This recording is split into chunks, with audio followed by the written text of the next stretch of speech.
उतना दूर भागता है। आजमा के देख लो, आप सड़क पे चल रहे हो, हाथ में कुछ नहीं आपके, एक काला काला भेटारा नाग आ जाए आपके सामने, फन खोल के बढ़िया, क्या करोगे? कुछ है ही नहीं हाथ में मारने वाला, तो भागोगे। क्या करोगे? जोर से बोलो। भागोगे, क्योंकि जान बचाना फर्ज है यार। ला तुल्कू बियदीकुम इला तहलुका। घर में बैठे थे, फ्लूजन हुआ, अचानक घर में आग लग गई, क्या करोगे? बोलो, कुछ बोलो यार। भागोगे।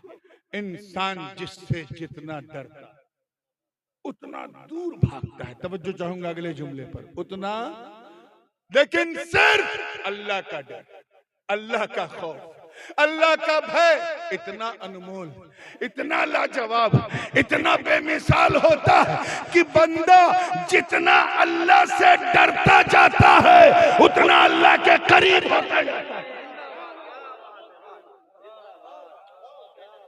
उतना अल्लाह। So if you want to get closer, if you want to get closer to Almighty Allah, then you have a fear of Allah. अल्लाह से डरना, अल्लाह के करीब होना है तो उससे डरना पड़ेगा। ये बहुत ही बेमिसाल खौफ है मेरे दोस्त। हजरत ख्वाजा उवैस करनी रदी अल्लाह ताला, नाम तो सुना होगा आप लोगों ने, सुना है उवैस करनी? बिन देखे ये आलम था उवैस करनी का, सरकार की सुन सुन के खबर झूम रहे। ये जितने भी मार्फत के दुनिया के शहसवार हैं ना, चाहे वो हजरत अबू अली शाह कलंदर हो, मखदूम समनानी हो, ये जितने भी मलंगान, कलंदरान और अज़कारे ओवैसिया के जितने भी फैज याफ्ता हैं, बिलखुसूस हजरत सरकार कुतुबुल अक्ताब हजरत शाजी शेर मोहम्मद रहमतुल्लाह अलैह, ये सब उसी तबके के औलिया जिनको फैज चाहे बिल वास्ता या बिला वास्ता हजरत ख्वाजा उवैस करनी से, ये एक सुप्रीम क्वालिटी है औलिया अल्लाह की, जहां से कुतुबियत की सौगात मिलती है। हजरत मखदूम पाक से किसी ने पूछा कि हुजूर वो कौन सी चीज थी जो आपको उकसा रही थी तरके सल्तनत पे? तो फरमाया अज़कारे उवैसिया थी, जो ख्वाजा खिज़्र ने मेरे बचपन में मुझे सिखाई थी। जब हजरत उवैस के जिक्र का ये आलम है तो उनका आलम क्या? जंगल में इबादत कर रहे थे, बकरियां आराम से घास चर रही थी उनकी, और एक भेड़िया गर्दन घुमा घुमा के ख्वाजा उवैस करनी की बकरियों की रक्षा कर। कौन? भेड़ न समझिएगा, भेड़ भेड़िए में जमीन आसमान का फर्क है। भेड़िया यानी लकड़ बग्घा, अंग्रेजी में कहते हैं हाइना। बात समझ में आई ना? पीछे वाले बोलो भाई। शेर होता ना, शेर, तो मैं यकीन कर लेता ऐसा हो सकता है। क्यों? क्योंकि शेर जितना खतरनाक होता है उतना ही गैरतमंद और खुददार भी होता है। शेर किसी जानवर की भीख भी नहीं खाता, इसीलिए जो शेर जैसा हो उसी को शेर कहा जाता है। तवज्जो, शेर होता तो मैं यकीन कर लेता, क्योंकि शेर का अगर पेट भरा हो, शेर का अगर पेट भरा हो कोई खतरा नहीं। You can walk with the lion wherever, उसके साथ टहल घूम सकते हैं। और ये मैं सुनी सुनाई बात नहीं कर रहा हूं, मुझे जाती तजर्बा। मैं 7-8 साल पहले की बात है, मैं जिम्बाब्वे और जम्बिया के दौरे पे था। वहां जंगल में एक शेर को मेरे सामने रेंजर ने पेट भर के पूरा बकरा खिला दिया। उसके बाद कहा, मियाँ अब ये 3 दिन इसी की मस्ती में रहेगा, इसे भूख नहीं लगेगी। तो मैंने कहा, क्या मैं इसके साथ इसका बदन ऐसे फेर सकता हूँ? बिल्कुल फेर सकते हैं। मैं बकरी की तरह उसका हाथ ऐसे ऐसे कर भी रहा था और 500 मीटर तक उसके साथ चला। वो वीडियो बड़ा वायरल हुआ, देखा होगा। तो ये और बात है कि शेर के साथ चलने के लिए सीने में शेर वाला दिल भी चाहिए। वो सबके बस का रोग नहीं है, लेकिन मुझे अंदाजा था कि शेर जो है अगर पेट भरा है तो डेंजर नहीं है। लेकिन भेड़िया मेरे दोस्तों ऐसा दरिंदा, ऐसा दरिंदा कि इतना खा ले कि सांस लेने की गुंजाइश नहीं है, गर्दन तक खा ले, और सामने बकरी या भेड़ दिख जाए तो नोचेगा जरूर, चाहे खाएगा। और यहाँ ख्वाजा ओवैसे करनी इबादत कर रहे हैं, मस्ती में झूम, उनकी बकरियां सुकून से घास चर रही हैं और एक भेड़िया गर्दन घुमा घुमा के ख्वाजा ओवैस की बकरियों की हिफाजत कर रहा है। एक राहगीर का, मुसाफिर का गुजर हुआ, जब उसने ऐसा अद्भुत, अविश्वसनीय, अकल्पनीय, इनक्रेडिबल, अनबिलीवेबल मंजर देखा तो उससे रहा नहीं गया। उसने पूछा, बाबा, तवज्जो, बाबा आपको इस भेड़िए से डर नहीं लगता? तो हजरत ख्वाजा ओवैस ने मुस्कुरा के कहा, तू मेरी बात कर रहा है, मेरी बकरियों को भी इससे डर नहीं लगता। मेरी बकरियों को भी। कबो क्यों का सुन, तवज्जो चाहूंगा आगे से लेके पीछे तक।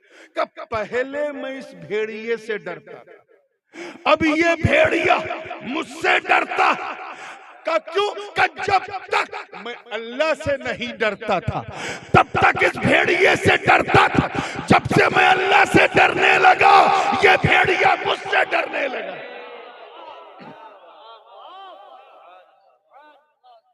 इसलिए मेरे दोस्तों बुजुर्गों, अगर तुम चाहते हो कि हमारे मुआशरे में, समाज में छुपे हुए भेड़िए हमसे डरे, अगर हमें आंख दिखाने वाले असामाजिक तत्व हमसे कपकपाएं, थरथराएं, अगर शौकत इस्लामी को देखकर जलने वाले हमसे थरथराएं, तो अगर तुम कुफ्र के ताबूत पर इस्लाम का झंडा बुलंद करना चाहते हो तो बस तुम्हें यह फैसला करना होगा कि सबको छोड़ो, सिर्फ अल्लाह से डरो। जितना तुम अल्लाह से डरते जाओगे उतना अल्लाह के दुश्मन तुमसे डरते जाएंगे।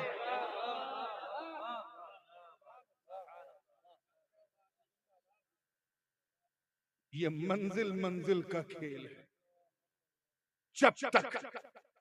जब मार्फत की छींटें मिल रही थी, मार्फत की छींटें आ रही थी, पूरी बरसात नहीं हुई थी। और बरसात कब हुई? जब पीर की नजर का तीर चला। तो जब तक पीर की नजर का तीर न चला, पीलीभीत की धरती पर हर पहलवान डरता था उससे, पहलवान डरता था। लेकिन जब पीर की नजर का तीर चल पड़ा तो सिर्फ पहलवान ही नहीं, हर इंसान डरने लगा। और वो इसलिए क्योंकि वो खुदा से ऐसा डरने वाले थे कि कायनात का जर्रा जर्रा उनसे डरने लगा। इतिहास गवाह है, ये माला का जंगल भी गवाह। मुरीद शेर के नरगे में क्या आया, यहाँ बैठे बैठे तीर चला के बता दिया कि मेरे मुरीद घबरा मत, न कल मैंने तुझे छोड़ा था।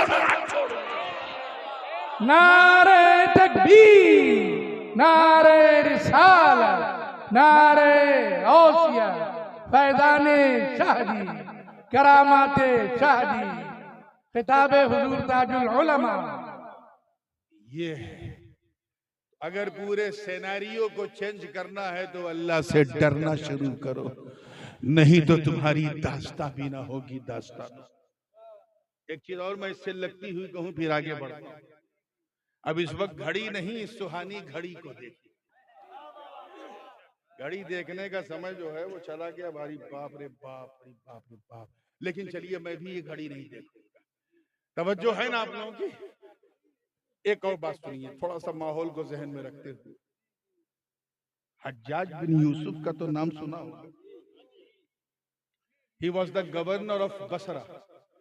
बनी उमैया के जमाने में बसरा का गवर्नर हाकिम कौन था? हज्जाज बिन यूसुफ। बहुत जालिम हाकिम, बहुत जालिम सुल्तान, क्रूर शासक, सहाबा और ताबईन के खून से अपने हाथों को रंगे हुए कातिल था। यानी कत्ल ही से वो कुर्सी उसको गवर्नरी की मिली।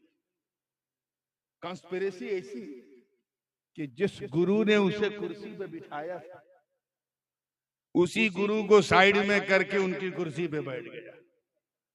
और गुरु जी के जमाने में जो चांदी सोने का सिक्का चलता था ना, वो दीनार का, इराक में, उसे डिमोनेटाइज करके, नोटबंदी करके अपने नाम का सिक्का चढ़ाया हज्जाज बिन यूसुफ। इतना जालिम था कि पूरे बसरा नहीं, पूरे इराक के मीडिया तंत्र को अपनी गोद में बिठा लिया। यानी सबसे बड़ा मीडिया जुमा, सारे इमामों को मजबूर कर दिया था कि जुमा के दिन मेरे नाम का खुतबा पढ़ा जाए, और अगर कोई इमाम ऐसा नहीं करता था तो उसके पीछे हुकूमत की एजेंसीज लगा देता। कौन? हज्जाज बिन यूसुफ। मैं हज्जाज बिन यूसुफ की बात कर रहा हूं, आपका दिमाग इधर उधर तो नहीं जा रहा है ना?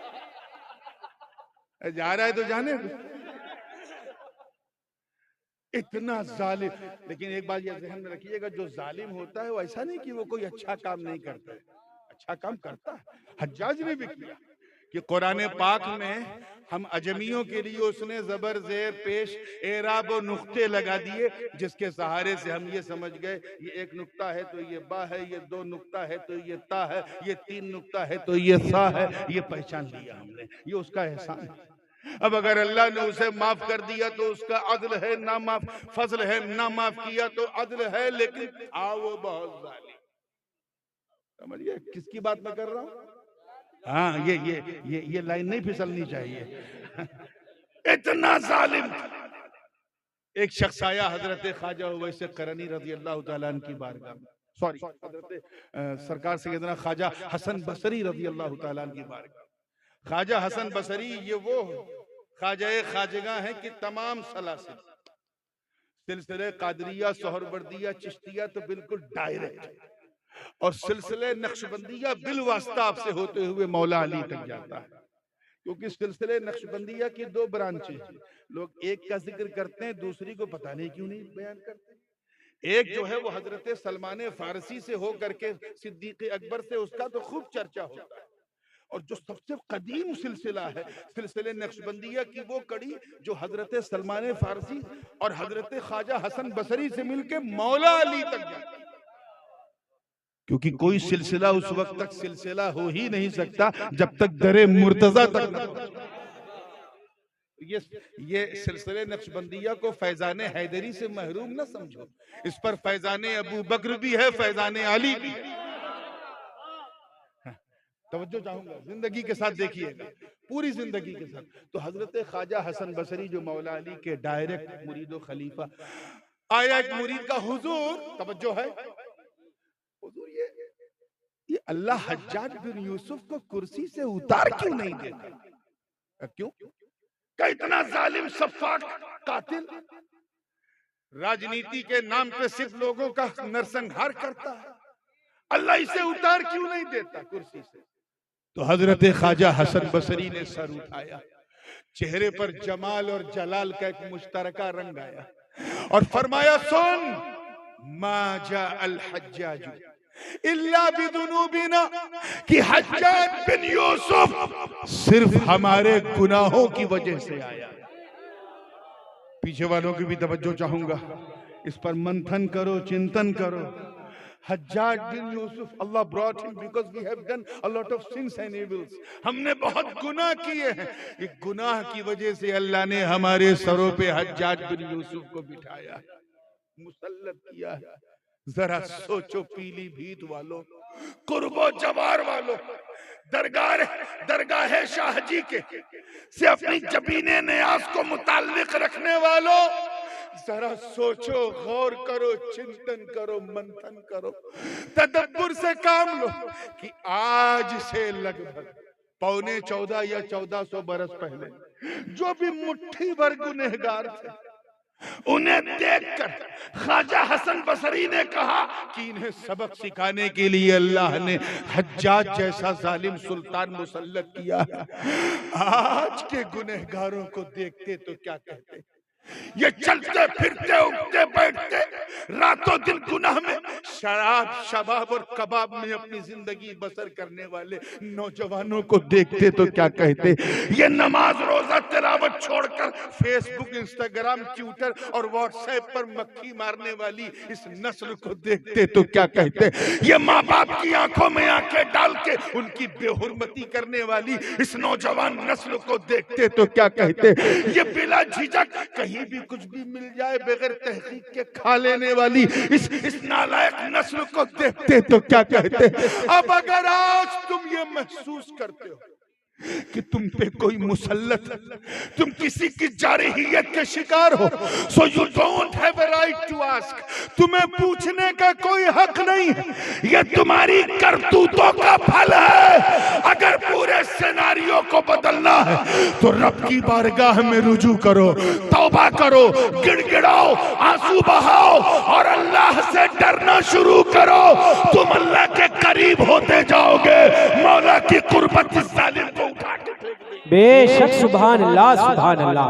नारे तकबीर, नारे रिसालत, नारे गौसियत, फैजाने शाह जी, करामाते शाह जी, कुतुबुल अक़ताब कॉन्फ्रेंस, नारे तकबीर, जिंदाबाद जिंदाबाद। ये है डरना मेरे दोस्तों, इसे कहते हैं डरना, कि ऐसा डरो कि डर भी तुम पे नाज करने लगे। जितना तुम अल्लाह से डरोगे उतना वो तुमसे डरेंगे।